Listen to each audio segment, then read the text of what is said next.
is the Athletic Football Show.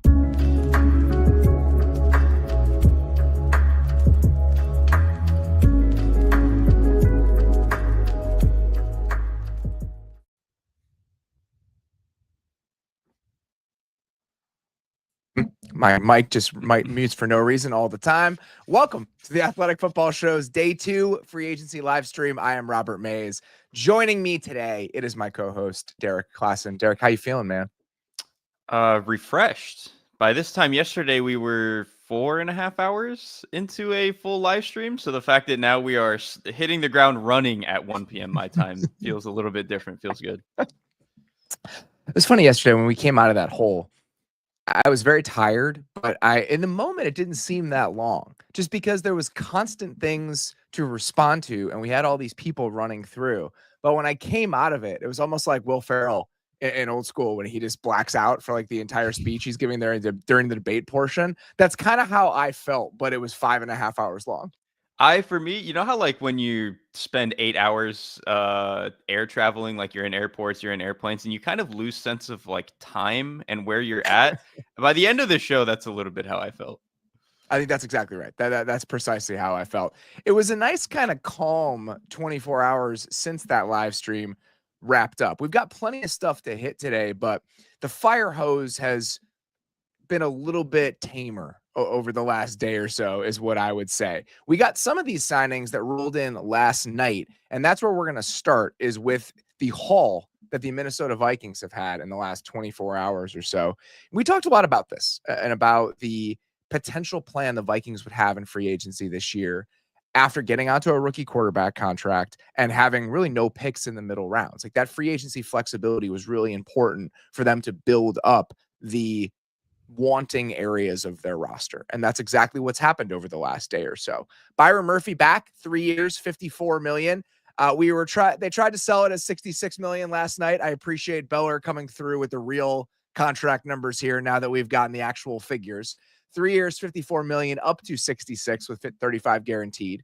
Jonathan Allen also going to the Vikings, 3 years, $51 million, 31 guaranteed. Seems like Javon Hargrave is going to be going there at some point. No real sense of what that deal looks like yet. We haven't seen any details. He's going to be officially released on Wednesday by the Niners. And the last one, Will Fries, 5 years, $88 million, $44 million guaranteed to presumably play right guard for the Vikings. The last time we talked about Minnesota last night, it was post Ryan Kelly signing. We were wondering if there was something else coming along the interior of the offensive line because those guard spots still needed a little bit of tending to, and we got it. Will Fries headed to Minnesota to solidify that spot. So a lot of beef in the trenches for this team. And then they get Byron Murphy back, which is something you wanted to see at the beginning of this process. I did. I'll start with the defense. I like a lot of what they did. First of all, obviously they signed Isaiah Rodgers yesterday, which was not a huge signing, but it was like, okay, this is a nice cornerback too. What are they going to do at their number one spot? For them to bring back Byron Murphy, who they know is good in their system.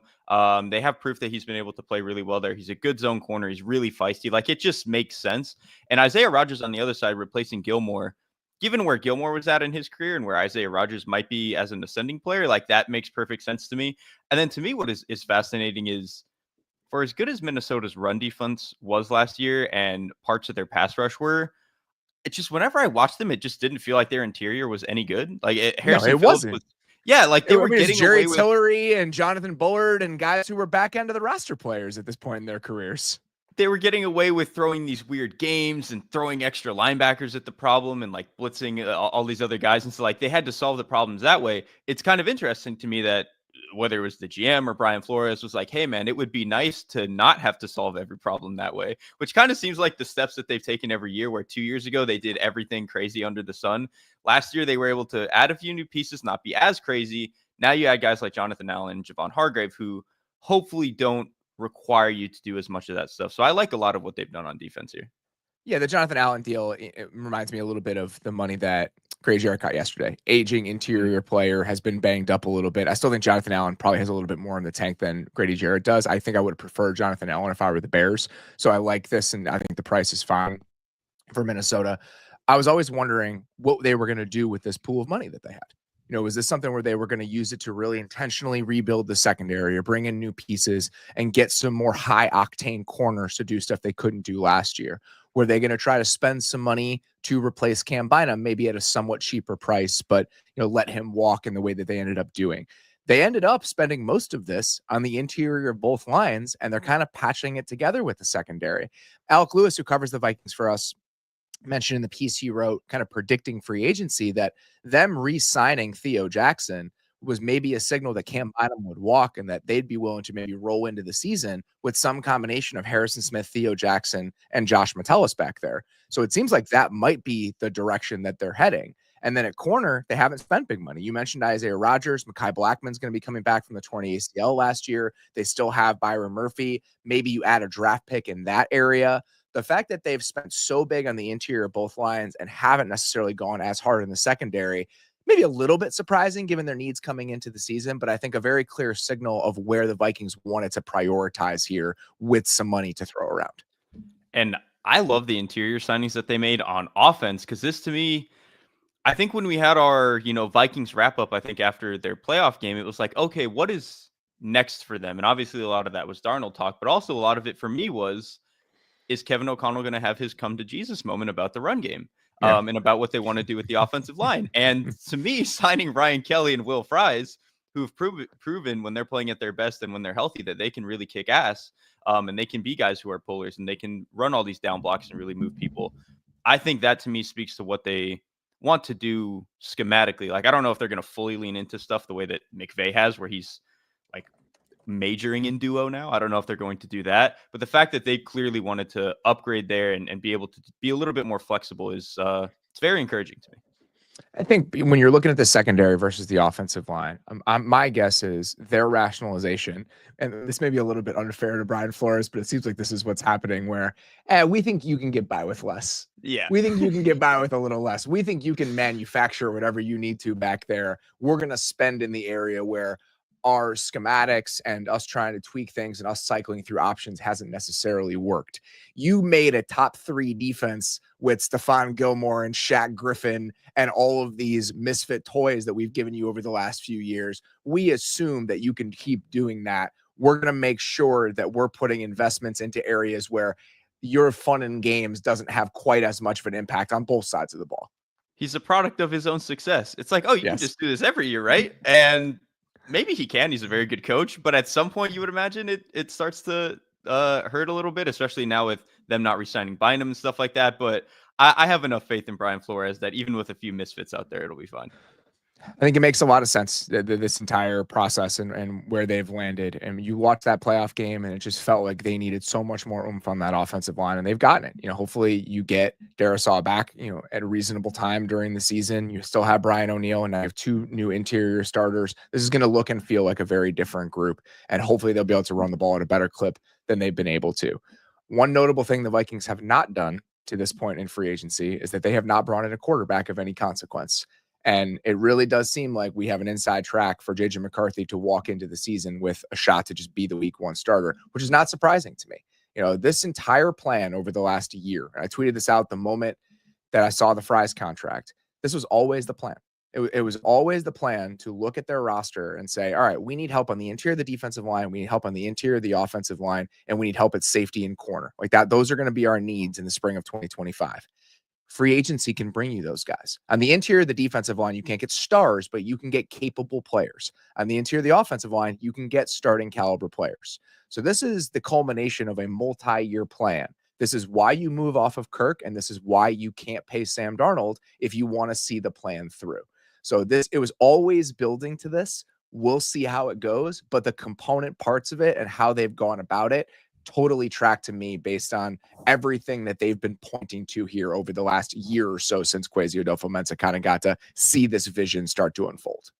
Yeah, and I still have some of my questions about how it's going to go, but the fact that they spent so much on the interior offensive line to make sure that, 1, a young quarterback is going to be protected, but 2, one who is coming off of injury and hasn't played very much before, I think all of that is really good. And also at this stage in the proceedings, who would they even sign at quarterback? Like, it would just be Rodgers, which is not happening. That's insane. And like, I just don't even know who else is left for them. Like Jameis, like at this point, there's nobody left. The little nuggets about Rodgers concern me.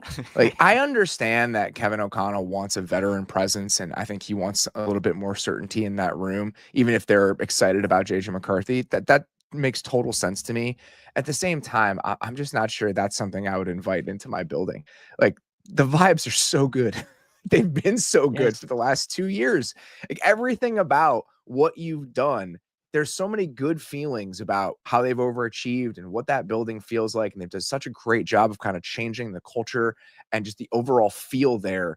I just am not sure that the cost benefit is in your favor doing something like the Rodgers move. I just feel like I would roll with insert replaceable veteran quarterback X here as your backup and just give JJ McCarthy the reps from day one. At this stage, they should just do that. Like, for as much as I lobbied for try to sign Sam Darnold for 25-30 million or whatever, at this stage, none of that matters, and there's nobody else left for them to sign. I really do want to see the Rodgers thing, though, not because it would be good for them at all. It would be very bad, but him following in the exact same footsteps as Brett Favre is just like cosmically funny to me. A team that Rodgers might land with is the New York Giants. Those conversations are still ongoing. I'm sure Aaron is doing some sort of deep-seated soul searching and some cold plunge and meditation and working his way through all of this stuff. The Giants are throwing some money around, though. Paulson Adebo yesterday. They signed Jevon Holland today. 3 years, $45 million, $30 million guaranteed. Purely on a football level, I support this. I think it makes sense if you look at the state of the roster. Why did you let Xavier McKinney walk out of the building last year? Yes, it was a guy you were familiar with, like was able to play at a really high level, probably was going to be around the same amount of money, is still a young player. Like, for them to, they obviously should have paid him, but now it's funny that they went a year without it and went, oh God, we realized how important it is to have a really good safety, and immediately went, all right, whoever is the top guy in the market, we got to go sign him. And again, like, Holland does fit for them on a football level, but it's very funny that this is quite obviously an oh shit, we messed up, we have to correct it signing.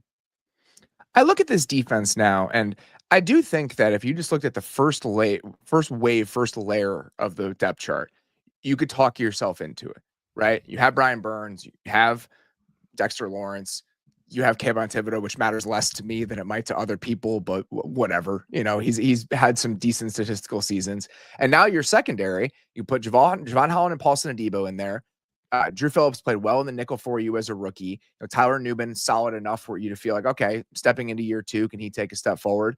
And then Deonte Banks is, you know, the Deonte Banks roller coaster and whatever that's been. The problem is I just still feel like the second layer of this leaves so much to be desired. We're still in the same spot where who's playing defensive tackle next to Dexter Lawrence? Who's your third edge rusher now that you don't have Azeez Ojulari? So this is my concern with the Giants is you look at the big names and you look at what they're going to put on the posters. And it's like, all right, this defense might be pretty good. I still worry, the term we use all the time, the connective tissue of the defense, like the depth and the pieces that tie it all together. Is that there beyond some of the questions I still have about Thibodeau, Deonte Banks, and some of those higher drafted players that have been fine in spurts, but I still think have left a little bit to be desired.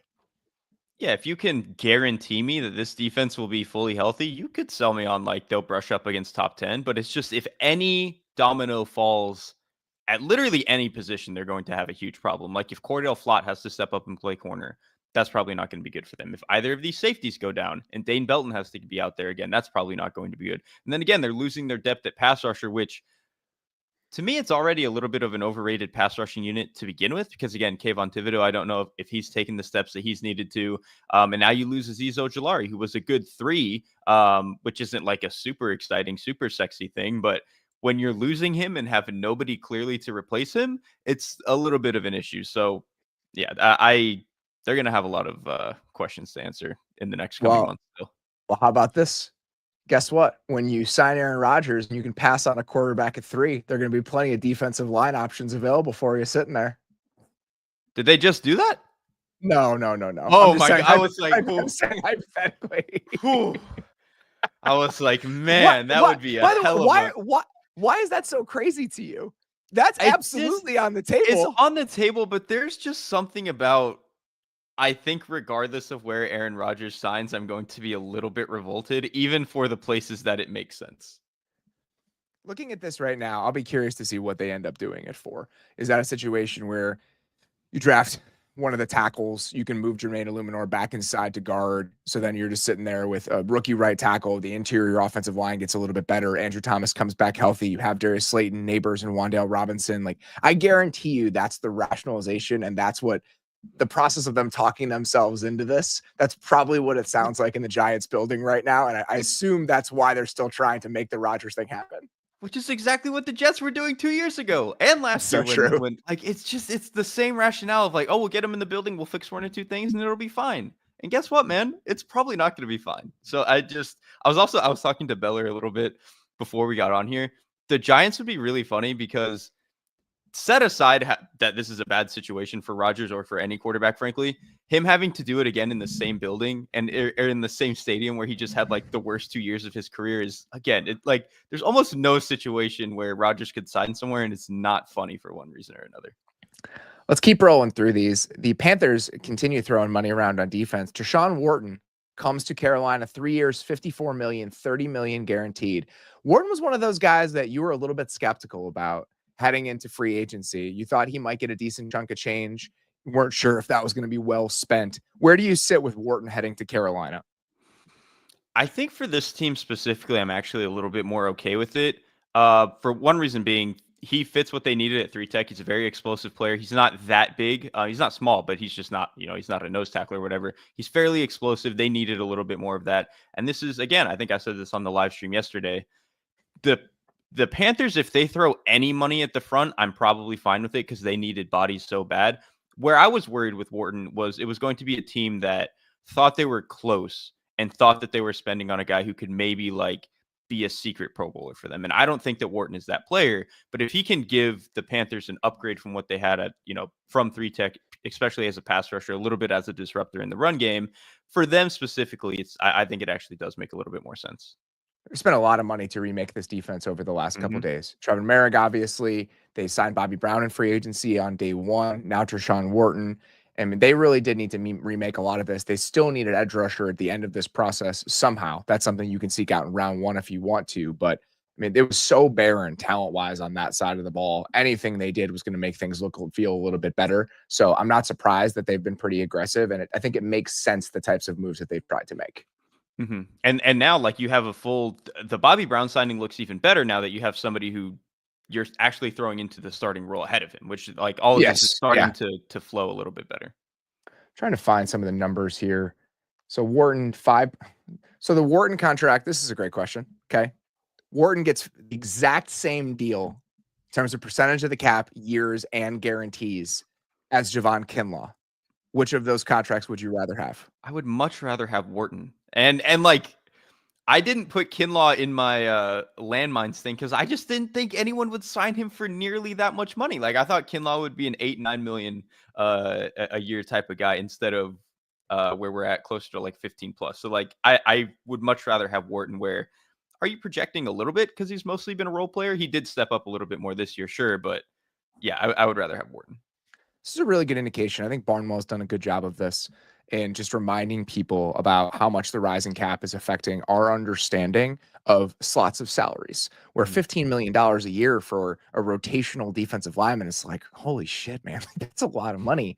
But you look at it when you stack it up on any of the sites where you can look at some of the contracts and see the percentages of the cap.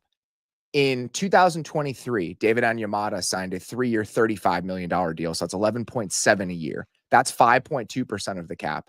The Wharton and Kinlaw deals are 5.4% of the cap at $15 million a year.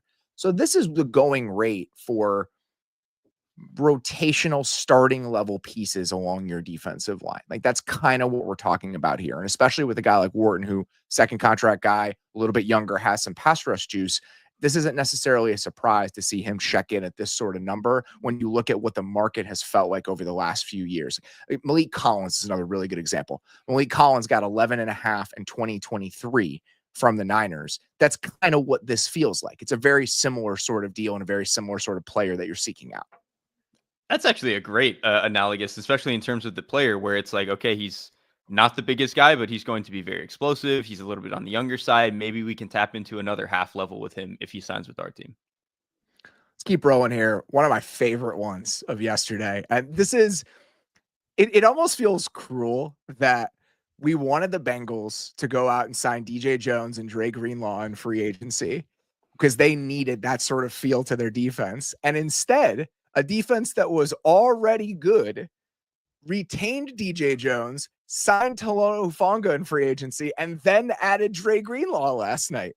So for the Broncos to do what they did, given the players that they were bringing back and given what they needed on defense, it's hard not to feel good about this. Like, I really, really am excited about what this group could look like if those guys can stay healthy, which I understand is a relatively big if. Yeah, it is a big if, but this is just the style of player I would want to bet on, even with that stuff, being in mind, because this is what we've talked about before. It's a little bit of like a DNA changer. A guy like Dre Greenlaw, the way that he plays, how just aggressive he is, how willing he is to hit. You need those type of guys. And for as good as the Denver defense was, they didn't have a lot of that at the second level or at safety. And so you can almost copy and paste a lot of what I said about Hufanga, where it's like, this is just the guy who is a stick of dynamite, who's going to run around the middle and he's going to cause problems. And now you add Dre Greenlaw, who is a bigger version of that, even closer to the middle of the defense. So I just absolutely love this. And it's kind of funny now that if you look at the Niners depth chart from 3 years ago, when it was a really good defense, you just like transplanted the spine outside of Fred Warner, where it's all right, you have DJ Jones, you have Dre Greenlaw, and now you have Talanoa Hufanga, which that was a great defense. That is a cupboard I would like to be picking from. It's funny because you go back a couple years and I just wasn't sure what to really make of the Broncos. I wasn't. I just didn't know what to make of who they were, where they were trying to go, who they were trying to be. And if you track the last 3 off seasons, there are very distinct feels to all 3 of them. Right. So you go back 2 years ago, and that's when they were pretty aggressive in the market. They signed those offensive linemen in a way that, again, it didn't really feel like it aligned with their timeline, but they really invested in the trenches. They got McGlinchey, they got Ben Powers, they got Zach Allen, all guys on second contracts that you can build with moving forward. And in retrospect, I think it made a lot of sense to approach free agency that way in the moment. Last year, they're carrying the Rustad money. They took it a year early, and they had to take their medicine. So it's much more measured swings in free agency. The big thing they did was go get Brandon Jones for $6.7 million a year. You got your Josh Reynoldses, Adam Troutman. Like, that's the type of stuff they did in the market last year when it was a little quieter. And then this year, I think the idea of, okay, we've built a lot of the foundation of this. Our offensive line is set. We like what our defensive front is. Now, how can we bring in these ass-kicking DNA changers on the defense to really supercharge this thing and take it to the next level while potentially addressing running back and tight end, the explosiveness they need on the offense in the draft? And it really does feel like that's what we're doing. And so if you look at this 3-year arc of what Denver has done and making sure they got the quarterback last year to kind of make it all make sense financially, I really do like it. I really can get behind it. It's been a narrative shifting couple of years for old George Paton, who has bounced back pretty well from the Russell Wilson, Nathaniel Hackett double whammy that one off season. And I understand Sean Payton has a lot of say here, but the decision makers in Denver, I think, have done a very good job of guiding the vision for what they want this team to be. I think if you look at it in retrospect, all of these years make sense, and I understand exactly how it's all supposed to fit together. I was going to say, it seems like Sean Payton helps the GM look maybe a little bit better than they might be otherwise. He's a very good coach, if people would remember. I really like where this team is headed, honestly. Like, I still have some questions about what is Bo Nix's ceiling really, but when I just think about what type Fair of question. Right, of course. But like when I just think about what kind of team this can be, it's like, okay, on offense, I still think that there's another level that they can unlock as a rushing offense, especially if they get a better, more explosive back. They're already a team that can kind of grind you down with that and some of the RPO stuff that they were doing. And now if the defense can find another level and really exhaust teams on the other side of the ball with how violent they play, this just feels like a team that can very consistently choke you out of games. So if they can find just a little bit more pop on offense, whether it's in the draft, whether it's they go and trade for Mark Andrews, like we said, at this point, they probably don't have the money for it. But like if they do something to get more pop on offense, that I really like where this is going. Oh, I think it's coming. I think come hell or high water, Sean Payton will come away with his tight end by the end of this offseason. Well, if they have to pay a premium to do it in the draft, it's probably on its way. Well, and Juwan Johnson's off the table. Because remember, I said that it was a fork in the road. You're going to go get your guy in Juwan Johnson, or you're going to have to go to the extreme. And Johnson's off the board, man. Go get somebody big. when we'll really be able to understand that the Broncos are a Sean Payton team is when they start making really aggressive trades up here over the next couple of years because they feel like they're moderately close. So how aggressive they are in finding the tight end in the first round of this year's draft, that's how we're going to know like how much decision-making power resides in the coaching office and the front office. Yeah, when they trade to 11 for Tyler Warren, we'll be locked in. You joke. It wouldn't be the least bit surprising to me. You mentioned Juwan Johnson. Let's talk about the Saints moves from the last day or so. Your boy Chase Young is back. 3 years, $51 million. Juwan Johnson back 3 years, $30 million. What I like about both of these is I don't understand all the machinations of the Saints salary cap. I've just given up and trying to understand all of them. Like I would have to go to business school and shell out, hundreds of thousands of dollars to get a secondary education in order to totally track this.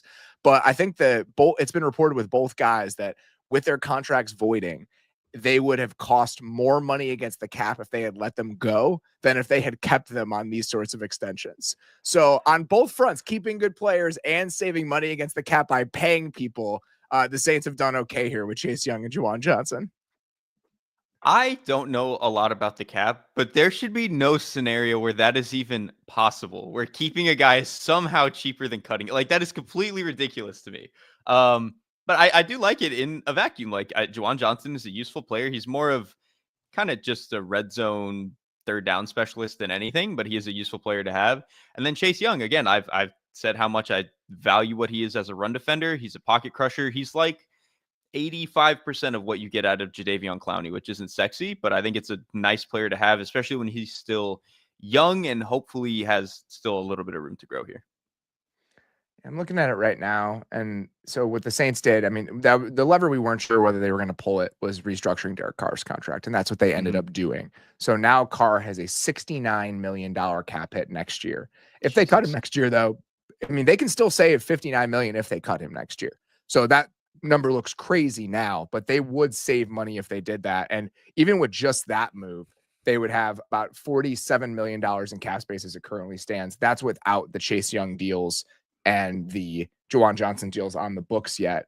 But then if you look at it next year, there are some guys they'll be able to move off of. I mean, this thing is such a mess. Here are the guys who have voided contracts next season for the New Orleans Saints. Cam Jordan, Taysom Hill, Ryan Ramczyk, Tyrann Mathieu. That's probably going to change now that he signed an extension. Nathan Shepard, Demario Davis, Foster Moreau, Rashid Shaheed, JT Gray, Cedric Wilson Jr., Kalen Saunders. There's like three more guys. It's ridiculous. Trying to comb through all of this. Like, well, I'm sure we'll at some point have somebody on to actually talk about the details of this because there are people who have a way better understanding of it than I do. The move that they made that was saved them a bunch of money was the Carr restructure. I wasn't sure if they were going to do that because I wasn't sure how much they wanted to borrow from future years, but it seems like that was the route that they wanted to go down. So seeing them keep Chase Young, not necessarily surprising considering how young he is. And again, the fact that they could save money against the cap with both of these guys, I don't think this should shock us. And with Cam Jordan getting a little bit older, it probably makes sense to keep whatever young defensive end you have on the other side. Yeah, absolutely. I mean, just young players in general. This team just doesn't have a lot of young building blocks. And so the fact that Chase Young still is a guy who is potentially ascending and can get a little bit better, I do think that makes sense as somebody that you'd want to try to retain. Keep rolling through these here. Daniel Jones, 1 year, $14 million, $13 million guaranteed from the Indianapolis Colts to enter into pretty sad quarterback battle between he and Anthony Richardson. The fact that this is what the quarterback battle is going to look like, I'm not loving it, but it is what it is. And to me, what the $14 million says is this is going to be a real competition.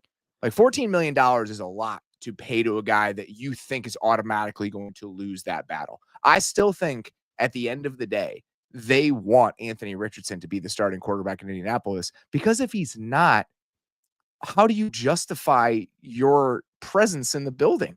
Like if Anthony Richardson doesn't work out, I think we run out of reasons why this regime in Indy should be the people overseeing this whole thing. So I still think it's in everyone's best interest for Anthony Richardson to win that job, but giving Daniel Jones $13 million, that's the Darnold money, right? Like that's just a markup on the Darnold contract from last year. And Darnold walked into that situation as the starter. Like they wanted Sam Darnold to be the starter last year, even after drafting JJ McCarthy. So the Sam Darnold contract in 2025, if you're giving that to somebody, that's not backup money. Like Jimmy G got 1 year, $4 million when you actually dig behind the hood or look under the hood of that contract. $14 million is not backup quarterback money. That is, you're going to have a real shot at this thing. And if he ends up winning the job, it's a really hard conversation about the people that are in charge in Indianapolis. To me, it's not even just the money. It's all of the reporting that people have said. Like all of the wording and phrasing about the signing very much seems like this is a legitimate competition and people expect Daniel Jones to have an actual shot to win the starting job, which I understand the idea of wanting to light a little bit of a fire under Anthony Richardson because the last 2 years have not gone according to plan. Part of that is warranted. Part of that is also just injuries. And like maybe he just always has injury issues, but like I don't think the injury issues play in part of like him not taking the job seriously. But I don't know. This just speaks to me like it's tough, man. It ultimately, whether or not they signed a guy like Daniel Jones or dug it a little bit down the ladder and had a cheaper competition, whatever, ultimately, if Anthony Richardson isn't good next year, none of it matters. Because like if Daniel Jones has the Sam Darnold year, then what? Like it doesn't matter. Like it doesn't do anything for them. So like they kind of need Anthony the degree Richardson to be good. How well Daniel Jones would have to play to justify the path that you're on right now. Yes. I just don't know if that's there. Like we've seen Daniel Jones. We haven't really seen Sam Darnold in several years, right? Like Daniel Jones got $40 million to be the Giants quarterback. Sam Darnold was kind of toiling away on these weird teams over the last few years before he got the chance in Minnesota. Those are objectively bad situations. I'm not sure that Brian Daboll was an objectively bad situation for Daniel Jones. Like I think he's been given enough opportunities to succeed for us to kind of know what he is at this point, at least more than we did about Sam Darnold. Sam Darnold got 2 4-game stretches with the Panthers. And in those 4-game stretches, he actually looked pretty good for some moments of that. So I still feel like the chance that Daniel Jones has the Sam Darnold year is pretty remote and more remote than it was for Sam Darnold to have the Sam Darnold year.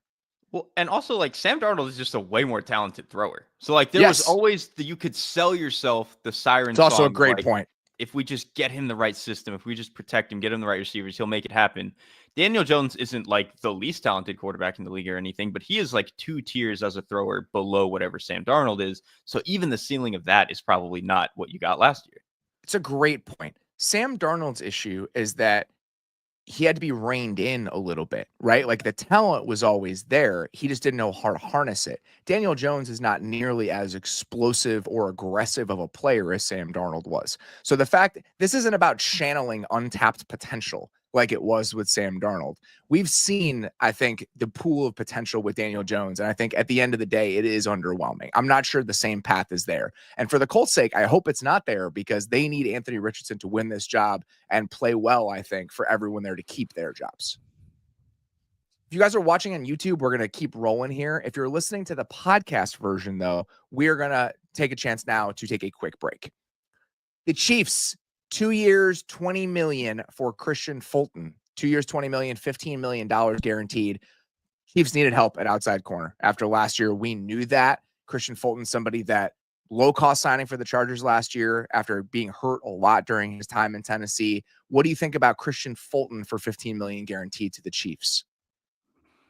I feel fairly similarly to this about the way I did with Isaiah Rodgers in Minnesota, where it's like, okay, this is a good stepping stone, right? And this will solve a little bit of a problem. They, like you said, badly needed help on the outside last year. I think Fulton, when he was actually healthy last year with the Chargers, played relatively well. His ball skills are really good. He's a pretty smart corner. It's just a matter of sometimes doesn't turn the hips as well as you'd like, but that's kind of the type of corner the Chiefs have always lived with anyway, so I don't think that that's a huge deal. But I like it as a stepping stone, and also I would still like to add to see them do a little bit of something on the outside, whether it's one of their first 2 draft picks as another outside corner, whatever it is. Because to me, ultimately, even though McDuffie was good on the outside last year and it was a great solution to a problem they had, we know the best version of him and the best version of this defense is if McDuffie is in the slot. So whatever they can do to add more resources to make sure that is possible, that's the world I want to get to. Whether or not we will, we'll see. We have a couple months here for them to figure that out, but that's where I hope this is headed. It's also, it's a conversation worth having about the Chiefs is that part of their success and one of the driving factors behind their success was their ability to keep refreshing the defensive back room through the draft consistently year after year after year. They've done it at safety, right? Like they've done a better job of doing that at safety, but at corner, they haven't necessarily been able to keep doing it at the same clip. And I think that we've started to see some of the impact of that. Yeah, and so that's why I kind of think, especially too, like they went nerdy, signed their left tackle, so that doesn't necessarily preclude them from taking one in this draft again. But I think it does open them up a little bit more to maybe spend the end of their first round pick on a corner if there's one left that they like. So that's the direction I hope that they head. See what happens with Justin Reed. He's still sitting out there, which, obviously a lot of the safeties have come off the board and a lot of the safeties have been well compensated. So he's somebody that's still lingering, and we'll be keeping an eye on where he ultimately lands here in the next couple days. Kristian Fulton leaves the Chargers. Najee Harris lands with the Chargers. 1 year, $5 million guaranteed, up to $9 million. Unmoved. That's kind of how I felt at the moment that it was signed. You like Najee, I think, more than a lot of people do. What do you think about Najee in the Chargers offense with Greg Roman with that offensive line? So I think this signing doesn't actually mean anything. This is like not very much money at all. Like less than 10. It's less than Tutu Atwell is making by a lot of money. Like this to me signals it's half of what Tutu Atwell is making in guarantees. Right. Like this to me signals, okay, we needed another body. Greg Roman likes his bigger guys who can, take a little bit of beating. Whatever we want to say about Najee Harris, that is at least something that he can do. He can eat a lot of carries for them. I don't think this stops them from taking, like if Ashton Genty falls or if they really like Omarion Hampton or whatever. Like, I don't think this stops them from taking a really, really good back in the draft. This is just, we want to make sure we have somebody in the room in case our guy isn't there in the draft. So if it ends up being Harris for a year, whatever, like they have other fish to fry rather than just their running back. We know a Greg Roman system can be okay if you just have a guy who eats carries for 4 yards a pop. Yeah. One of the problems with the guys that they had last year is those guys were consistently hurt. J.K. Dobbins has been hurt his whole career. He had some nice moments when healthy last year, but he got hurt in the back half of the season. Gus Edwards has been in and out of the lineup. Najee Harris has played 17 games in each of his 4 seasons in the NFL. It's actually pretty wild. He's played at least 17 games. He's played 17 games. He's had at least 255 carries in every single season that he's been a pro. You just don't really see that very often in running back. Or you're going to miss a game at some point along the way, and he hasn't missed a single one so far. He's an Iron Man. Like, he's not a great player, but there is some value in knowing that every week when we get to Sunday, I know who's going to get 20 carries for us. Like, there is some value in that, especially for a team that I think does want to run the ball a lot. This is probably my favorite move of the day just because it's so weird. The Texans-Eagles trade from this morning is it's so perfect. Like, it is the most Howie Roseman nonsense of all time. The Texans sending Kenyon Green and a 2026 fifth-round pick to the Eagles for C.J. Gardner-Johnson and a 2026 sixth-round pick. From the Texans' perspective, I think this makes perfect sense. Like, they needed somebody else at safety. Jimmy Ward is older now. He's been somebody that's been banged up a lot. I'm sure they could potentially save some money if they move on from Jimmy Ward. I'll look that up right now. But now you drop C.J. Gardner-Johnson, whose skill set I think fits perfectly with what they want those safeties to be. If mindset, and that's the other thing, just from a play style perspective, now in the same defensive backfield, you have C.J. Gardner-Johnson. Oh my gosh. No. Who's the rookie from last year? Oh, Lassiter or Bullock? Yeah, no, the Bullock. All of them. So you have Jalen Petrie, C.J. Gardner-Johnson, Kalen Bullock, Kamari Lassiter, Derek Stingley. Those are your 5 starters in the secondary now if you're removing Jimmy Ward from the equation. Everything about that screams Houston Texans in the way that they want to play defense. So that's not surprising at all. From the Eagles side of things, it does seem a little bit surprising that they're moving on from somebody who was a solid starter for them after kind of wandering around in the safety wilderness for a little bit over the last couple of years. But the idea that as part of this deal, Howie needed to get back a former top 15 pick and see what they can do with him in the Jeff Stoutland school of career rehabilitation is just way too perfect. Stoutland is just like collecting achievements at this point. Here's the thing. If Kenyon Green landed on or was traded to any other team, would there be even an ounce of optimism? No. It's specifically because he lands with Jeff Stoutland that, like, we know he's not been a good player. He wasn't a good player last year. but top 15 player who can every now and then, when he looks good, like that week 2 Colts game or whatever last year, where he can move people a little bit, you can sell yourself that maybe Stoutland will get 20% more of that than anybody ever got. And honestly, the thing with the Eagles, like the other 4 players on their offensive line are so good that even if Green isn't that much better than he was in Houston, it's probably fine because everybody else is so good. I also don't even know if this precludes them from taking another player in the draft or wherever it is. But this is peak Eagles, for better or for worse. 1.4 million against the cap this year for Kenyon Green. And I assume he will get a shot to start in that Mekhi Becton spot, and they'll see what they can do with him. Rough for Kenyon Green last year, like almost an unplayable. He was unplayable by the end of last season. I mean, he was replaced on what had been the worst offensive line in the NFL, pass protection wise, for a good majority of the year. He was one of the worst guards in the league, except for when he played the Colts. Like, for whatever reason, both Colts games, he was fine. And in the first one, he actually looked incredible. Every other game was not his best. The Eagles saved $4.7 million by moving on from C.J. Gardner-Johnson. I think it's like $8 million in cash. This is a team that historically has not really paid for safeties. Like, they haven't done much of it. And so my assumption is that they were looking at the $8 million in cash, and they were looking at the options that were maybe a little bit cheaper on the back end and thought, we can make this work. Like, we think this is a worthy trade-off. I think that there's some risk in that, and we've seen the downside when they haven't been able to find players at that position. But again, in a lot of different ways, this feels like a Howie Roseman move in the buying low of a guy like Kenyon Green and seeing what you can get out of him after having to move on from Becton.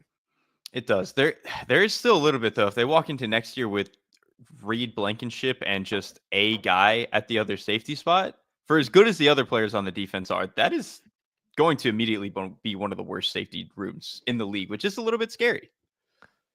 People have responded to this trade and been like, "Oh man, they're trading away all of CJ Stroud's offensive linemen." I'm telling you, Kenyon Green was so bad. They were last all year bad. That they had to bench him. Like that. This one I'm not necessarily concerned about. The Tunsil thing is a different story, and we've gotten some context on the Laramie Tunsil trade in the last 24 hours or so.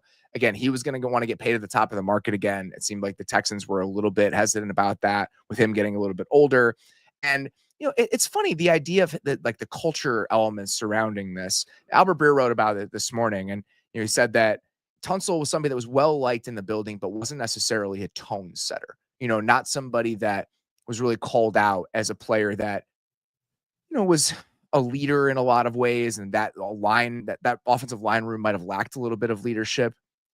I guess I understand that. That feels like I have like a hangnail, and so I'm going to cut my foot off. Like, I think it's not a proportional response. I think I would have bet on a change in the culture of the offensive room in general and kept the really good left tackle more than shipping out the really good left tackle because of some hard to define culture issues. Like, it feels like a one step too far in trying to solve this if you're Houston. I would have wanted to try it at least for one more year under like a different offensive system, different offensive line coach. Like if they had changed it this year and gone through 2025 with Tunsil and still had some of the same concerns, and maybe Tunsil was not, they thought maybe he was tapering off in his career, fine. Like, then I would kind of understand the trade. For them to do it now where Tunsil is still young enough that he could absolutely turn it around and still be a very good left tackle and like stop all the false starting that he was doing, which seemed like a 1 year thing. Like, I understand the trade a little bit, but it does seem it was a little bit extreme, given that they now have like no offensive linemen. Yeah, it was extreme. It was extremely extreme. And now you're in a spot where, I think that their selling point is, if you look at the price tag of what we got back for him, it's a first round pick. Like, as you do all the math with the picks, ultimately the value is a first round pick. All right.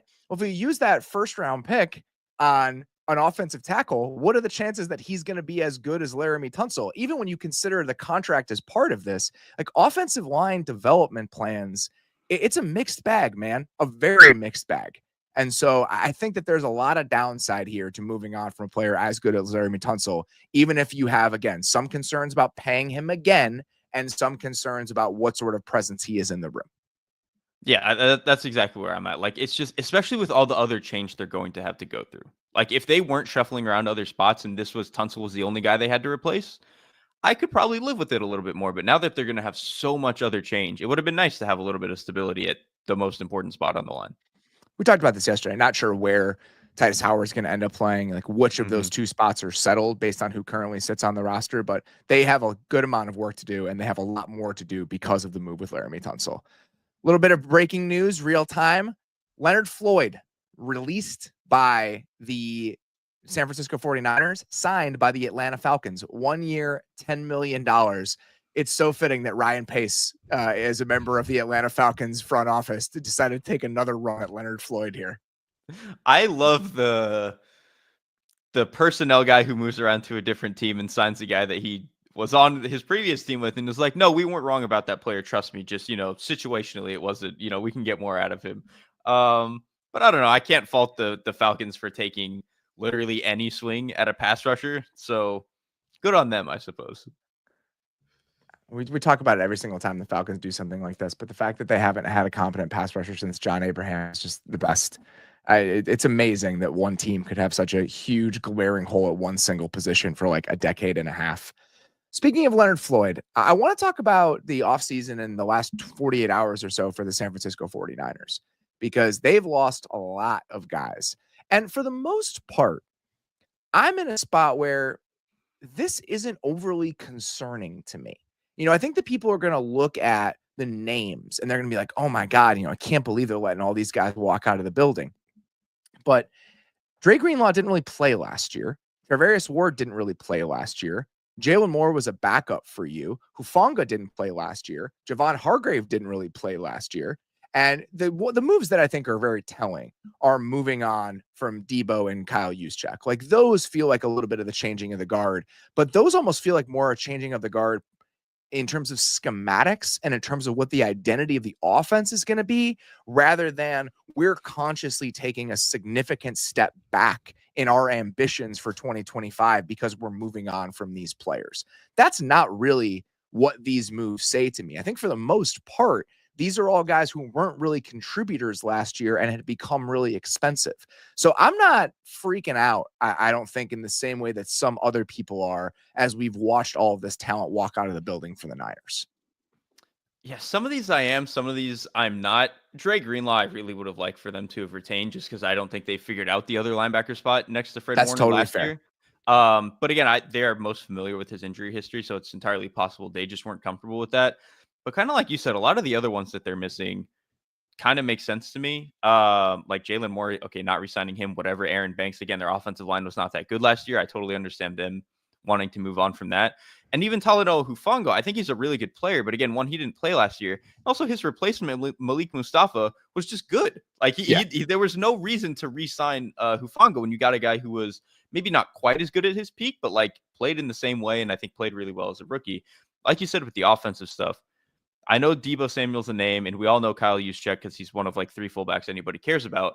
But this to me does speak to the idea that they want the offense to be different with Purdy moving forward than it ever was during the Jimmy years. Because these guys like Deebo and Kyle Juszczyk, they are leftovers from what the offense was when they had Jimmy Garoppolo, when they were under center, they were running the ball more, all that stuff.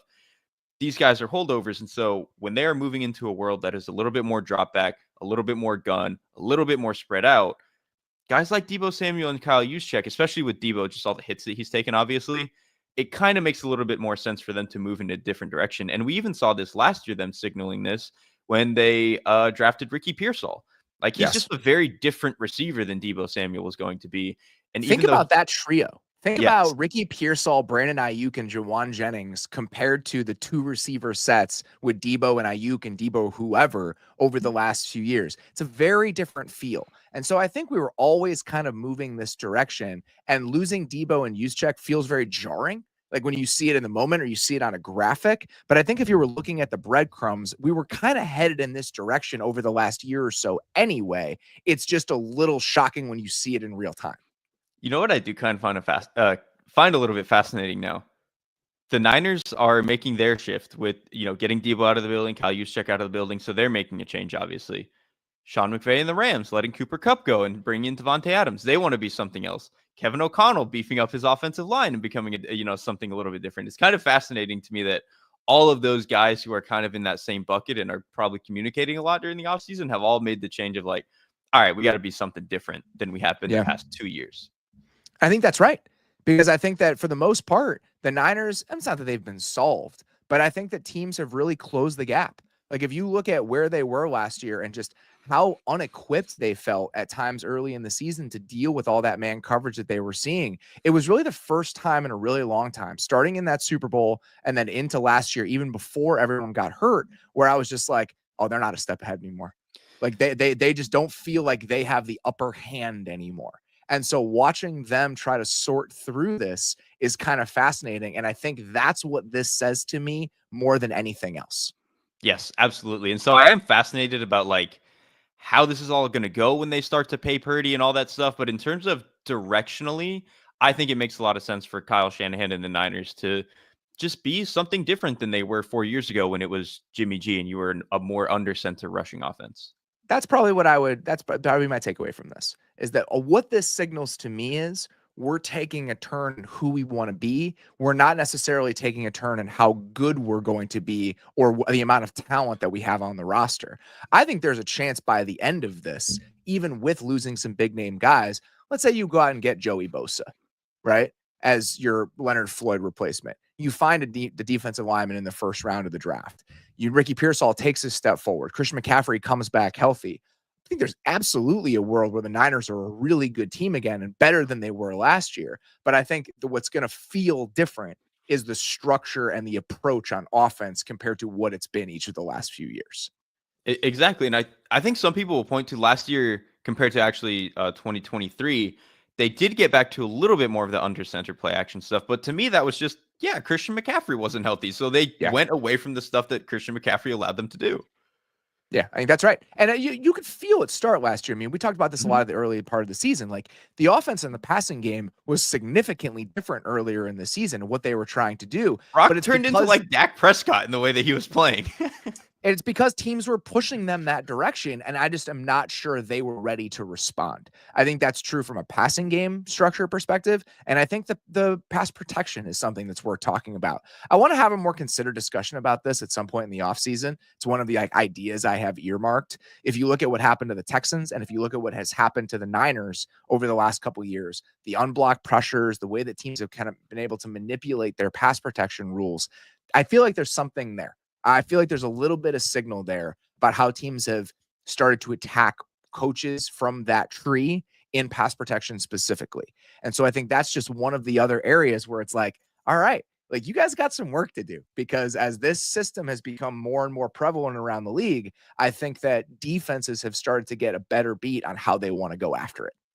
Right. For as good as something is, if everybody sees it for a decade, at some point, someone's going to figure out the Rubik's Cube. We're going to take one more quick break here on the podcast version. If you guys are watching right now, we're just going to keep on rolling. We've got mostly small signings here to keep hitting. The Falcons brought back Mike Hughes on a $6 million a year deal, $9 million guaranteed. It's a depth cornerback move. The one I like, though, Kevontae Turpin back with the Cowboys, 3 years, $18 million. The most explosive player on the Cowboys offense still, Kevontae Turpin. Saying your guy is probably a little bit strong, but it is funny that you pitched the idea of like, we need more Kevontae Turpin, and they haven't done anything. Like you just joked, they haven't done anything to make the offense more explosive outside of just keeping him. Obviously, they still have CD, they have Javonte Williams now, who will give you one explosive play and then also run into a guard the next play. Yeah. The Kevontae Turpin thing is just funny. I mean, and the idea that, again, I wanted more Kevontae Turpin last year. The Cowboys have listened, and we're going to get more Kevontae Turpin. I know this is a special team signing. I'm just fucking around. Well, but that's the thing, though. If for $6 million a year to have one of the better special teamers in the league and like an explosive wide receiver 4 depth piece, I mean, it's like pretty good allocation of money. I think it's actually fine. I also like that the messaging clearly being sent by the agents and all of this, and every single person that tweeted about the contract said this, it's the most a special teamer has ever been paid in NFL history. So if you were curious, you can see 1,000 tweets about how it's the most a special teamer has ever been paid in NFL history. Same kind of move, just like funny and great. Mac Hollins going to the Patriots, 2 years, $8.4 million. Really love that one. Sure, man. I mean, if they wanted to do the tone setting thing and set the culture, Mac Hollins, if nothing else, will change your culture a little bit. So it helps in that respect. I want to talk very briefly about the guy who isn't really replacing Mac Hollins, but this is the transition that I'm using. I went back and watched all of Josh Palmer's targets this morning because I just wanted to rethink about the discussion we had about him yesterday and the fact that we were a little bit surprised by them going out and getting Josh Palmer. I actually do think it makes sense when you look at Josh Palmer's skill set compared to the players that were already on the Bills offense, right? He's a very different sort of player than Keon Coleman, even if he's not a burner. He is a much better separator. If you watch him at the top of routes, it's actually really impressive. Like, he's a nuanced player in a way that Keon Coleman is not. And he's obviously a much bigger body and does have a little bit of vertical push and can play outside in a way that Khalil Shakir can't. So I do think he fills a void within the offense. And I actually think in some ways, he gives them what they wanted to get out of Amari Cooper when they traded for him last year. But it's just that there still isn't a lot of oomph when you're looking at the collective group. Like, there just isn't any speed, even with Josh Palmer in the mix. So I do think his skill set specifically gives the Bills something they didn't have. And it's a worthwhile bet that actually kind of reminds me of the John Brown, Cole Beasley type signings that the Bills used to make at receiver. But I still think that this team needs a little bit of vertical speed and don't really have it even with Josh Palmer.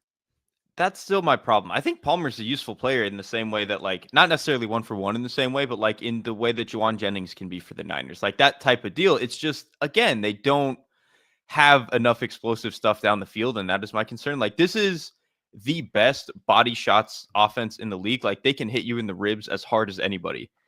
I don't know how much they're ever going to be able to, like, go for your jaw and go for the knockout punch. Like, obviously Josh Allen can summon some of those by himself, but in terms of the other players on the roster, especially a pass catcher, I still don't know if they have it. I will say the Chargers left some big shots to Josh Palmer on the field this year. There were a couple double moves he hit down the field that Justin Herbert either was pressured in the pocket or overthrew. Like, he's not a burner, but because he's got some route running nuance to him on some of those vertical routes, like both of them are like burner posts where he does a great job of selling it to the pylon and then taking it back inside, and he's wide open. So I think the way that he can do some of this stuff full speed actually gives him makes him a little bit more dangerous as a vertical player than his testing numbers might lead you to believe. But I still think somewhere along the way, I would like to find a guy who can just stride it out and drop him into the overall equation of what this Bills offense is. The last thing I'll ask, what is the % chance that you think he can be explosive enough that it ticks the box for them? Oh, I think he can be. I think he can be. I do. I think that we've seen offenses be explosive throwing the ball without a pure speed element. I think it's harder to do. The best example to me is what the Rams were in like 2021 and 2022, right? There were no burners on those teams, but they could still really sling it around. And I think that there's a chance you can find it. And I do think he has enough to give you that. And I think his ability to separate as an outside player is so much better than anybody else that they have that it does make sense. But I still feel like somewhere here along the way, I want to see them add slightly more juice. So I like it more than I did yesterday. And it makes more sense now that I've thought about it since yesterday. But I still feel like there's one little ingredient missing from the formula here overall. That's fair. Yeah. Last one that we didn't hit yesterday, or that last one that I wanted to hit today, one of my favorite pairings when we were talking about defensive players in free agency this year, the Jets do sign Andre Cisco. 1 year, $10 million. This was one of my favorite ones. I mean, there's somewhere we talked about this. You look at the pool of players and you look at the needs and which teams have some money and which teams have changed coaches and how that's going to shift what sort of players they're seeking out. And for whatever reason, Andre Cisco to Aaron Glenn, based on what he got out of Kirby Joseph over the last few years, it just made sense to me. Like, that one just kind of spoke to me. And that's what happened. They signed him to a 1 year, $10 million deal. They had two glaring holes at safety. So needless to say, I like this one. Like, I think this one does make a lot of sense for what Aaron Glenn is looking for in his safeties.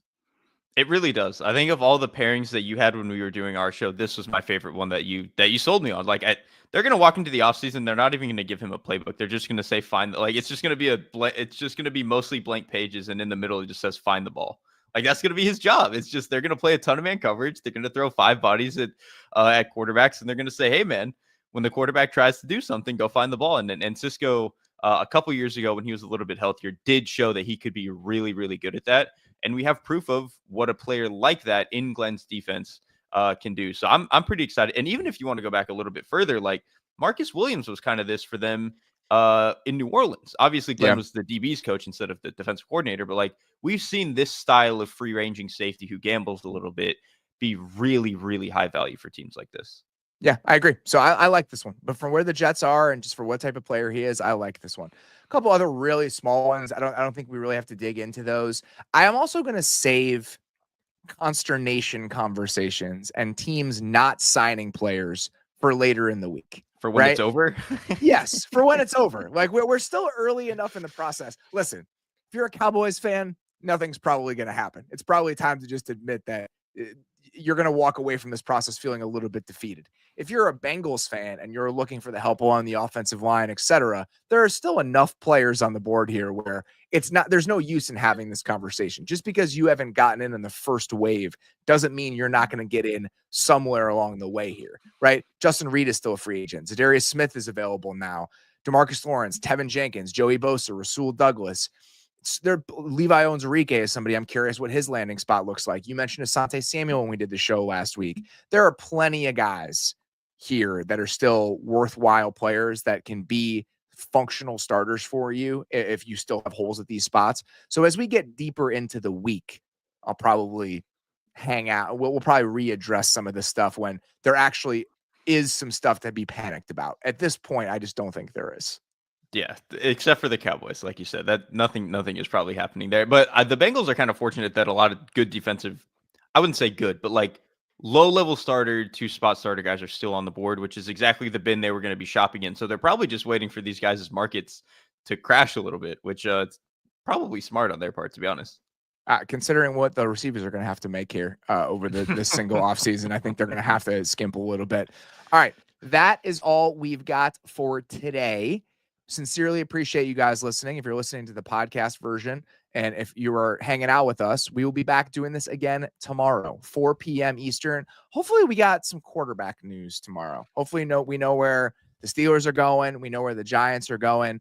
Those are really the big dominoes yet to fall. And again, still some guys that I believe are probably going to get multi-year deals. What Justin Reed gets, what Tevin Jenkins gets, there's still some contracts that we're keeping an eye on. So we will be back tomorrow, hopefully hitting a good chunk of that stuff. For now, that's all we got. Sincerely appreciate you listening. We'll talk to you soon.